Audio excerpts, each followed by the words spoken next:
তাকে খুন করা হলো।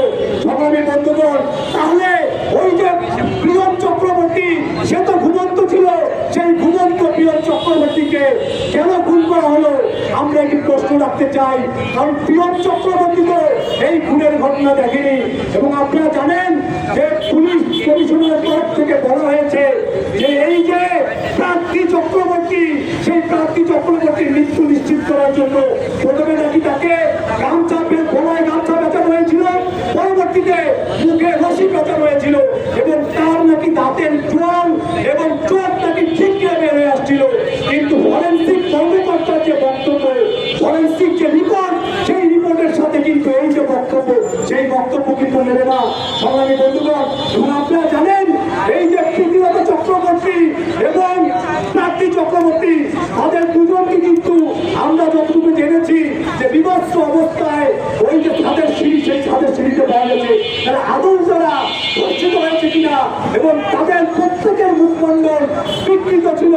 এটি ওই যে প্রীতিলতা চক্রবর্তী যিনি মারা গেছেন, সেই প্রীতিলতা চক্রবর্তী ফোন বলেছেন যে দাহ পদার্থ অর্থাৎ এসিড ছুঁড়ে মারা হয়েছিল। সংগ্রামী বন্ধুগণ, আপনারা জানেন এই যে দুজন কিশোরের কথা বলা হচ্ছে, সেই দুইজন কিশোর যদি ইয়াবা সেবন করে, এটা খুব সহজেই প্রতিটি মানুষ জানে যে ইয়াবা সেবনের পরে তার কিন্তু হৃদয় জ্ঞান থাকে না। তাহলে সেই দুজন কিশোর তাদেরকে চারটি মানুষকে খুন করার পরে তারা সেই বাসায় স্নান করেছে, সেই বাসায় ডাইনিং টেবিলে বসে খেজুর খেয়েছে, শশা খেয়েছে। সংগ্রামী বন্ধুগণ, এবং তারপরে নাকি তারা নামাজের সময় বুঝে সেখান থেকে বেরিয়ে গেছে।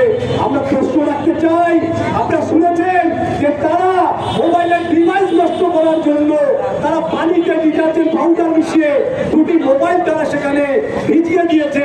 তাহলে তারা যদি এই এত সূক্ষ্ম চিন্তা করতে পারে, তাহলে তারা এটিও নিশ্চয়ই চিন্তা করেছে যে আমি যে শশা খাচ্ছি, আমি যে খেজুর খাচ্ছি, আমার যে মুখের লালা, সেই মুখের লালা ডিএনএ টেস্টে প্রমাণিত হবে যে এখানে কারা অবস্থান করছিল।